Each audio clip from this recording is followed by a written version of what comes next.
हे भगवान, आज तो कितना भयानक तूफान आया है। यदि इसी प्रकार बारिश होती रही तो मेरी तो सारी फसल नष्ट हो जाएगी। प्रकाश एक बहुत ही सच्चा और ईमानदार व्यक्ति था। वो अपने बूढ़े माता पिता के साथ इसी घर में रहता था। पूरी रात जोर जोर से बारिश और तूफान होता रहता है।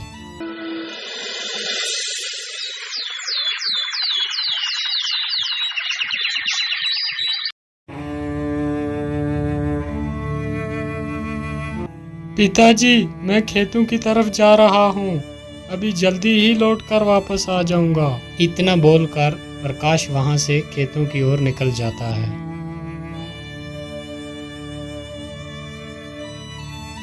प्रकाश चलते चलते फिर अपने खेतों के पास पहुंच ही जाता है और वो क्या देखता है कि उसकी अपनी सारी फसल जो थी वो नष्ट हो चुकी है।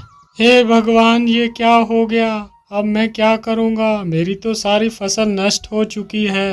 अनाज कहाँ से लाऊंगा और अपने बूढ़े माता पिता को क्या खिलाऊंगा? बेचारा प्रकाश वहाँ पेड़ के नीचे बैठकर बहुत देर तक रोता रहता है। हे भगवान, मेरे परिवार का सहारा बस ये खेत ही था। आज वो भी नष्ट हो गया। अब मैं क्या करूंगा? अब तो यहाँ रहकर मैं अपने माता पिता का पेट नहीं भर पाऊंगा। मैं ऐसा करता हूँ, अपने बूढ़े माता पिता को साथ लेकर कहीं दूसरे गांव में चला जाता हूँ। इतना कहकर प्रकाश वहाँ से अपने घर की तरफ चल देता है।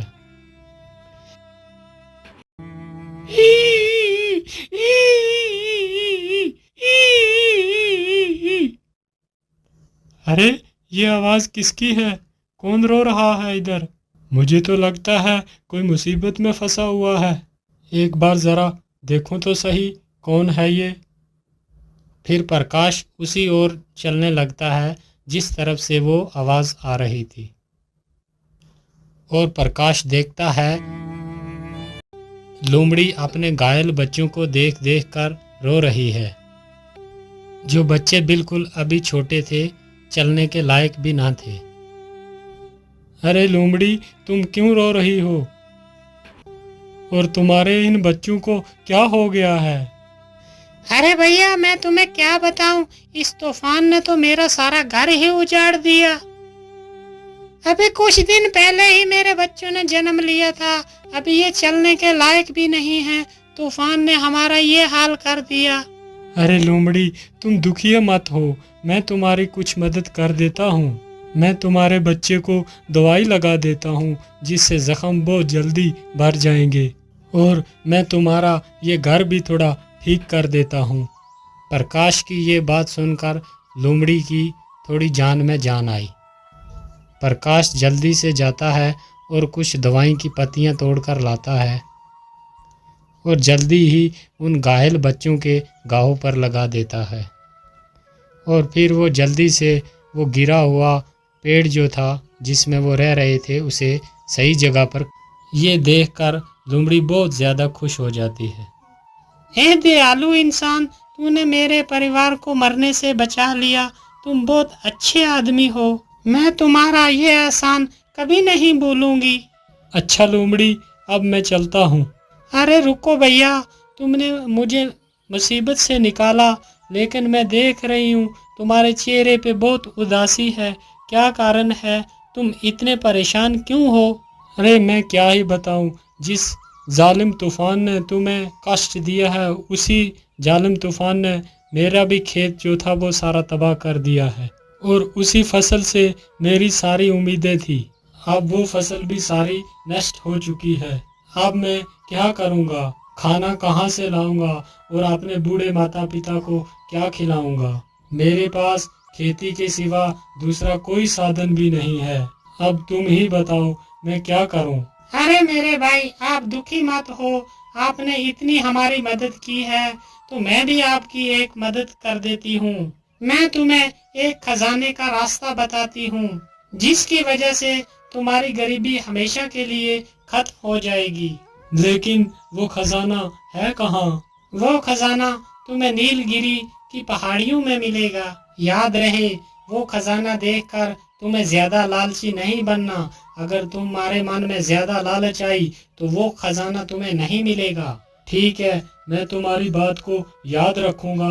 अच्छा, मैं चलता हूँ। इतना बोलकर प्रकाश खजाने की खोज में निकल पड़ता है। प्रकाश चलते चलते बहुत ज्यादा थक गया था और उसे भूख भी बहुत लगी हुई थी।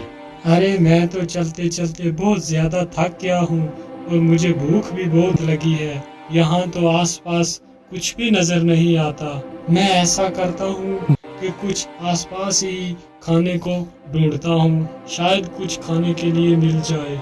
इतना सोचकर प्रकाश खाना ढूंढने लगता है। काफी देर इधर उधर भटकने के बाद उसे एक आम का पेड़ दिखाई देता है जिसमें बहुत सारे आम लगे हुए थे। अरे, इस पेड़ में तो कितने सारे आम लगे हुए हैं। मैं जल्दी से कुछ आम तोड़ लेता हूँ। और प्रकाश जैसे ही उस आम की तरफ अपना हाथ बढ़ाता है तो पेड़ के सारे आम गायब हो जाते हैं। ये देखकर प्रकाश बहुत ही हैरान हो जाता है। अरे, ये क्या हुआ? अचानक से वो सारे आम कहाँ गायब हो गए? बेटा, तुम इस पेड़ के आम ऐसे नहीं खा पाओगे। अरे, ये किसकी आवाज है? कौन है? और आसपास तो मुझे कोई भी नहीं दिखाई देता, फिर ये आवाज कहाँ से आ रही है? बेटा, मैं तो तुम्हारे सामने ही खड़ा हूँ। मैं एक पेड़ हूँ, लेकिन क्यों पेड़? मैं तुम्हारे फल क्यों नहीं खा सकता? बेटा, इंसानों ने हमें बहुत सारे कष्ट दिए हैं। हमने इंसानों के लिए क्या कुछ नहीं किया। उन्हें अपने स्वादिष्ट फल खिलाए और हम खुद धूप और बारिश में तकलीफ उठाते रहे। लेकिन तुम इंसानों को अपनी छाया में बिठाया, लेकिन बदले में तुम इंसानों ने हमारे लिए क्या किया?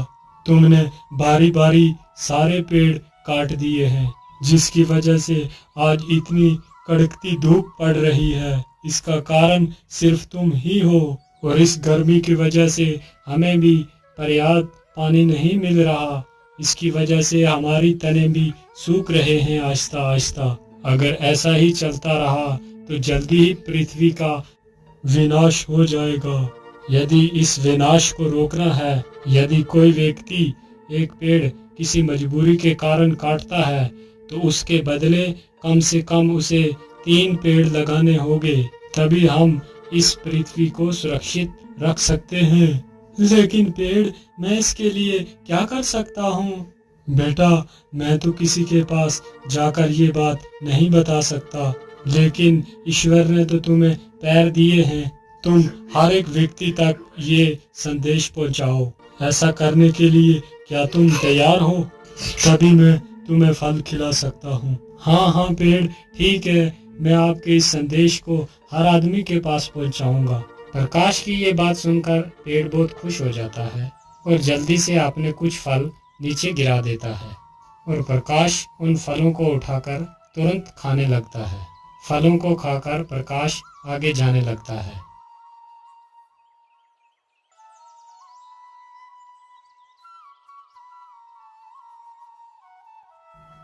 अरे बाप रे बाप, इतनी जोर की धूप पड़ रही है और इस धूप में चलना तो बहुत मुश्किल हो रहा है और मुझे बहुत सारी प्यास भी लगी है, लेकिन नदी तो पास में ही है। चलो थोड़ा सा पानी ही पी लेता हूँ। पानी पीकर जैसे तो सारी थकान दूर हो जाती है। अरे, पानी के भीतर ये क्या है जो इतना चमक रहा है? और प्रकाश अपना हाथ उस पानी में डालता है और जल्दी ही उस चमकते सिक्के को बाहर निकाल। अरे, ये तो सोना है, लेकिन इस नदी के भीतर ये सोना आया कहाँ से? वो नदी उसी नीलगिरी पहाड़ी से होकर गुजरती थी, जिसकी वजह से कभी कभी सोना उस नदी में बहकर आ जाता था। इसका मतलब ये नदी नीलगिरी पहाड़ी से होकर आती है। चलो जल्दी से मैं गुफा के पास जाता हूँ।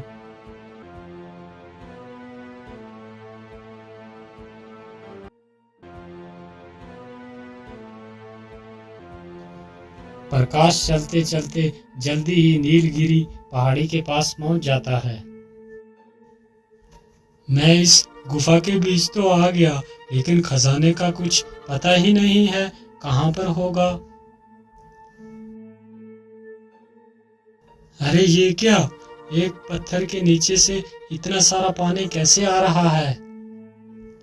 कहीं इस पत्थर के पीछे ही वो खजाना तो नहीं छुपा हुआ है। चलो इस पत्थर को ही हटा कर देखता हूँ। प्रकाश जैसे इस पत्थर को हाथ लगाता है, वो पत्थर अपने आप दूर खिसक जाता है। अरे ये क्या, ये पत्थर मेरे छूते ही इतना दूर कैसे हो गया? और देखता है गुफा की हर तरफ सोना ही सोना पड़ा हुआ है। अरे बाप रे बाप, यहाँ पर इतना सारा खजाना पड़ा हुआ है। कहीं मैं कोई सपना तो नहीं देख रहा? क्या ये हकीकत है?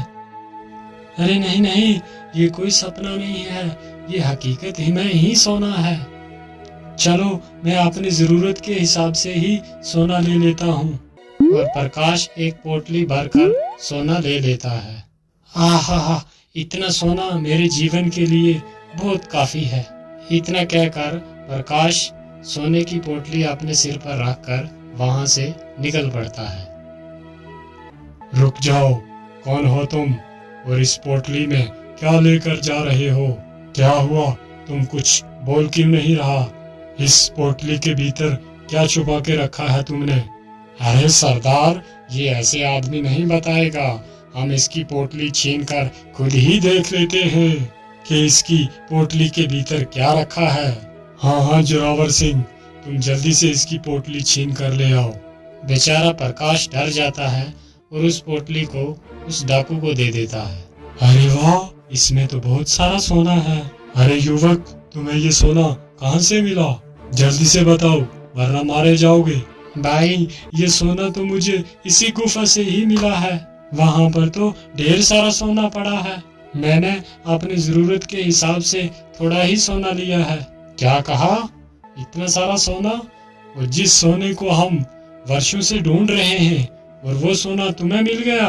हाँ भाई, वो सोना मुझे ही मिला है। और चल जल्दी जल्दी, और वो बता मुझे सोना कहाँ पर है, नहीं तो तुम्हें मारकर इसी गुफा में दफना देंगे।